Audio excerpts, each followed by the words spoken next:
Recuerda darle like, suscribirte y activar la campanita. Cuidemos nuestra fauna, nuestra flora y nuestro entorno y actuemos en la vida con amor por nuestro mundo. Tenemos 1000 razones para cuidar el planeta, conservar el aire puro, cuidar la naturaleza. Por los ríos, por los bosques, por los mares, por las selvas, por aves volando libres sin que nada las detenga. Porque a nuestra madre tierra hay que cuidarla, hay que quererla. Porque es la misión de todos conservar nuestro planeta. Nuestro oxígeno, nuestro oxígeno. La vida en nuestro medio. Oh, oh. Como seres humanos, siempre se nos recomienda que debemos cuidar el entorno, que debemos ser respetuosos con todas las especies de la naturaleza, porque cada una, por insignificante que parezca, cumple una gran función en el ecosistema. Hoy vamos a ampliar un poco sobre este tema que consideramos es supremamente importante para que entendamos lo que son las especies. Especies pequeñas, medianas, grandes, especies que se han denominado, por ejemplo, la especie sombrilla o paraguas, que requiere grandes extensiones de tierra para subsistir de manera natural y funcionan como un canal para la conservación de todo el ecosistema asociado. Hay toda una cadena de bienestar que debe conservarse. Su nombre de especie paraguas o de especie sombrilla es una metáfora del rol que ejercen en la naturaleza, porque protegen territorios delimitados frente a la degradación de la biodiversidad. Al ser protegidas, aseguran la conservación de una amplia variedad de otros seres vivos que también comparten su hábitat, creando así un efecto protector sobre la biodiversidad. Carlos Alberto, Juliet y Marian, con gran respeto y conciencia ambiental, por el planeta y la humanidad, en nuestro oxígeno. Carlos Alberto, Juliet y Marian, están en nuestro oxígeno. Amables oyentes, bienvenidos a Nuestro Oxígeno, la vida en nuestro medio. Hoy con un invitado muy, pero muy especial, que es un estudioso, un científico de la naturaleza, de la sistemática y la taxonomía molecular de anfibios. Y en un lenguaje sencillo, hoy el investigador, el doctor Heven Rodríguez, estará con nosotros para ampliar un poco más este tema. Saludamos y damos la cordial bienvenida a Juliet para que presente a nuestro invitado.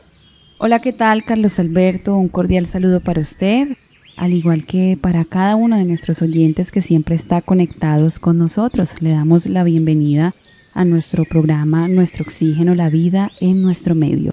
Hoy tenemos el honor de contar con un invitado muy especial, como usted lo acaba de mencionar. Él es Heven Erasmo Rodríguez Suárez. Es un destacado biólogo con una larga trayectoria académica, habiendo obtenido su doctorado en ciencias con especialización en biología de la Universidad Javeriana, y también cuenta con una maestría en ciencias biológicas de la Universidad del Valle, con una amplia experiencia en la investigación y la conservación de la biodiversidad, y también es docente titular de la Fundación Universitaria Salesiana. El biólogo Heven Rodríguez se ha dedicado a la identificación de nuevas especies y al estudio de especies sombrillas, que es nuestro tema del día de hoy. Y estas especies pues actúan como indicadores cruciales para la conservación de otros organismos en nuestros ecosistemas.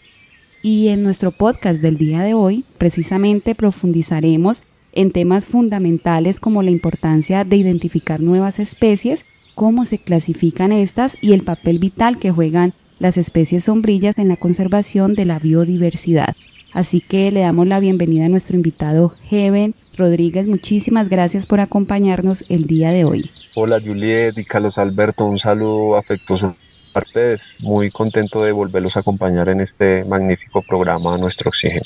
Pues muchas gracias a usted por aceptar la invitación y para hablarnos de este tema que consideramos que como seres humanos, que hacemos parte de la naturaleza también, del entorno y que tenemos una gran responsabilidad, a veces muy transformadora, que puede afectar los hábitats de muchas especies que pueden estar en un lugar y que pueden haber especies endémicas, especies no descubiertas, y es lo que está pasando en nuestro planeta. La depredación de muchos hábitats naturales, selvas, bosques, pues está ocurriendo a una velocidad que no está dando el tiempo para descubrir algunas especies que realmente hacen parte del equilibrio de la naturaleza.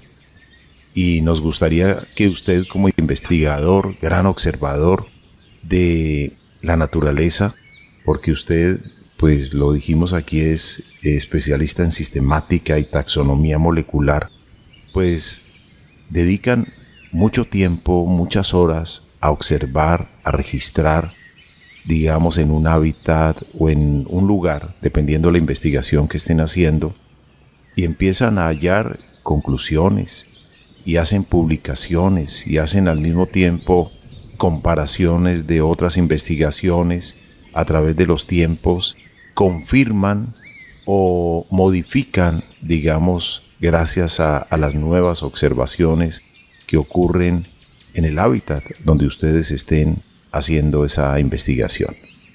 Hablemos entonces un poco sobre la importancia de las especies que existen en nuestro planeta Tierra y empecemos por las especies sombrilla, que son tan mencionadas y se dice, por ejemplo, el jaguar es una especie sombrilla. ¿Y por qué son tan beneficiosas las especies sombrillas para otras especies menores? Bueno, el concepto de especies sombrillas es un concepto que surgió en la rama de la ecología, esta rama que se encarga de estudiar las interacciones entre seres vivos y su entorno, para alucir o para aducir a una especie que en el pilar de una cadena trófica cumple unas funciones muy muy importantes. Dentro de estas, como bien lo mencionaban ustedes, pues abarca una gran área de influencia. En este caso, pues el jaguar, sí, efectivamente el jaguar ha sido considerada una de las especies sombrilla porque el área de acción de un jaguar pues es bastante amplia. Entonces, si podemos conservar el área de influencia de varios individuos, de una población de individuos, digamos una población de 300 jaguares, 400 jaguares, estamos hablando de miles y miles de hectáreas que van a ser conservadas. Entonces, si podemos delimitar un parque nacional natural, por ejemplo, que son las áreas que se conservan actualmente desde la política nacional, pues podríamos establecer un área de interés muy amplia. Esta área, al ser muy amplia, pues no solamente va a proteger esas características de distribución del jaguar, sino desde luego va a permitir que otras especies de otros mamíferos, de insectos, de plantas, incluso pues este elemento tan preciado que es el agua, pues se conserve, ¿sí? Y todos los elementos vivos que hay allí dentro del agua, protozoos, algas, peces, etcétera. Entonces, ese concepto de especie sombrilla es fundamental para los que estudian toda la ecología de las especies y desde luego la parte de conservación. Qué maravilloso este proceso que ocurre en la naturaleza y que debemos conocer como seres humanos. Ustedes, los estudiosos, pues hacen las publicaciones, pero en un lenguaje sencillo. Aquí en el programa Nuestro Oxígeno, pues realmente se entrega muchas investigaciones. Y quisiera tocar otro ser de la naturaleza que es denominado el jardinero del bosque, que en Sudamérica le llamamos oso andino o el oso anteojado, como le llamaban los antiguos, con su frondoso pelaje de color negro, parches blancos o amarillos en distintas zonas de su hocico, pecho, ojos, o incluso puede que no tengan. A pesar de que es omnívoro, la dieta del oso se compone principalmente de frutas, de las partes en crecimiento, de las plantas, de hojas tiernas, y esto lo hace en su proceso digestivo. Sus heces tengan propiedades fertilizantes que ayudan a generar la vegetación de los bosques y páramos que los que habita, y asimismo pues se convierten en dispersores de semillas. Son muchos los beneficios que este ser vivo de la naturaleza pues tiene en las montañas. Además presta un servicio ecosistémico en la preservación del cuidado de los hábitats y de los corredores por los que habita este maravilloso mamífero, que es una especie territorial que requiere de grandes extensiones para desarrollar su vida diaria y que además se mantiene en constante desplazamiento, ya que puede recorrer hasta 15 kilómetros en un solo día. Hablemos un poco de esta especie también y por qué son tan importantes, para que vamos entendiendo con los personajes de la naturaleza por qué se le llama especie sombrilla y por qué son tan importantes. Ya vimos que es un gran dispersor de semillas y otras funciones también que tienen en su misión de vida. Bueno, Carlos Alberto, tocaste un tema muy importante que hay que aclarar, y es que, claro, hablamos de jaguar como una especie sombrilla, pero no hemos referido a qué área estamos protegiendo. Entonces, cuando hablamos de jaguar, estamos hablando a nivel de selva tropical, ¿sí? Entonces, en cuanto a pisos térmicos, el área posible de protección o el área es circunscrita a esa protección del jaguar, pues estamos hablando de máximo 1.700 metros sobre el nivel del mar, iniciando desde el nivel del mar, ¿sí? Entonces, cuando mencionas al oso de anteojos, estamos hablando de que esa protección va a estar hacia niveles superiores, entonces niveles superiores de páramo. Entonces estamos hablando de 2.800, 2.900. El oso de anteojos puede pues bajar por ahí a 2.700, 2.500, pero pues ya está claro que a alturas menores el oso de anteojos pues tiene un limitante, que es el humano, ¿sí? El humano ya ha interferido significativamente en su territorio. Entonces, cuando hablamos de el oso de anteojos como especie sombrilla, pues estamos refiriéndonos a protección de bosque altoandino, y del bosque altoandino ya entramos a su páramo y páramo, ¿sí? Más o menos 3.200, 3.400 metros sobre el nivel del mar. Entonces, esos dos ecosistemas, llamémoslo así, esos dos tipos de ecosistemas, esos dos tipos de biomas, la selva tropical o el bosque tropical o el bosque antes del bosque altoandino, bosque seco tropical, pues estamos refiriéndonos a dos sistemas o a dos ecosistemas diferentes. Entonces el páramo pues tiene un interés particular, que es el pilar, que es el del agua, conservación del agua, y la parte baja o tierras bajas, 2.500, 2.100 metros sobre el nivel del mar hacia abajo, pues estamos hablando ya de ecosistemas más refiriéndonos al tema de conservación de bosques, porque a temperaturas mayores pues los bosques van a crecer y van a tener condiciones climáticas mucho mejores que las que tienen en bosques altoandinos. En los bosques altoandinos no tenemos esa gran exuberancia de bosques que crecen a altas alturas, como si lo podemos encontrar en la pluviselva tropical o en tierras más bajas. Cuida tu planeta. Cuida tu hogar. Cuida tus bosques. Limpia tu río. Respetemos la naturaleza. Respiremos nuestro oxígeno. Entérese del tema a tratar en cada emisión. Búsquenos en Facebook como Nuestro Oxígeno Oficial. Qué interesante esto que usted menciona, biólogo Heaven. Y usted hace un momento mencionaba un tema muy interesante y es en cuanto a la cadena trófica. Profundicemos un poco en cuanto a esto para que nuestros oyentes de pronto refrescar un poquito la memoria. ¿Qué es la cadena trófica y también qué pasa en una cadena trófica cuando se extingue o se reduce la población de una especie sombrilla? Es decir, ¿cuáles podrían ser las consecuencias y por qué la importancia de su cuidado y conservación? Ok, el concepto de trófica o trofía pues hace referencia a una estructura, ¿no? Entonces cuando hablamos de estructura y le metemos el nombre de cadena, pues es una cadena estructurada. Entonces cuando hablamos de esa cadena estructurada y la ponemos de manera lineal en cuanto a especies o en cuanto a interacción de especies, recordemos que todas estas estructuras las estudia el concepto de ecología o los ecólogos o los biólogos que se dedican a la ecología. Entonces, como es el estudio de las interacciones de las especies con su entorno, pues estamos hablando de estructurar, mirar cómo se interacciona el jaguar con las especies que captura o que caza. Las especies que captura, ¿qué otras especies se están alimentando?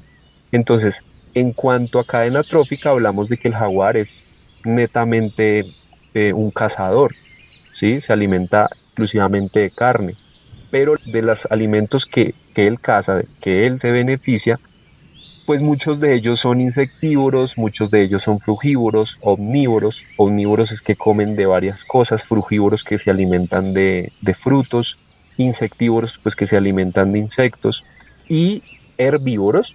Entonces, desde ese punto de vista, pues, si cortamos ese control biológico que hace el jaguar sobre todos estos elementos que están consumiendo insectos, que están consumiendo hierbas, que están consumiendo frutos, etcétera, pues está afectando, en cierta manera, esas cadenas tróficas que son tan importantes mantener dentro de una estructura ideal dentro de la ecología del paisaje, dentro de la ecología de los ecosistemas. Si hablamos del oso de anteojos, pues desde luego el oso de anteojos lo hemos visto muchos de nosotros en noticias. Se observó el oso de anteojos en el Parque Nacional Natural Chingaza, en el Parque Nacional Natural Puracé. Se encontró a una hembra con sus 2 ocesnos alimentándose de frailejón o alimentándose de una planta que es espinosa. Les encanta mucho la parte carnuda de esa planta espinosa y tienen mucho cuidado de alimentarse de ella. Entonces cuando uno va a campo y encuentra comederos como estos, uno dice, aquí estuvo el oso. Entonces encuentra deposiciones del oso. Los que estudian las deposiciones, hay biólogos o ecólogos que se encargan exclusivamente de trabajar con las deposiciones, porque si de por sí ya ver un jaguar es difícil, ver un oso de anteojos es difícil, pues encontrar una deposición y estudiarla es de mucha ayuda. Se han hecho incluso estudios a nivel molecular de esas deposiciones para mirar la interacción entre individuos. O sea, sabiendo la composición genética de esa deposición, porque allí hay trazas, allí hay células del tejido digestivo del individuo, entonces allí se pueden hacer estudios moleculares en los cuales se puede identificar que este individuo hizo esta deposición.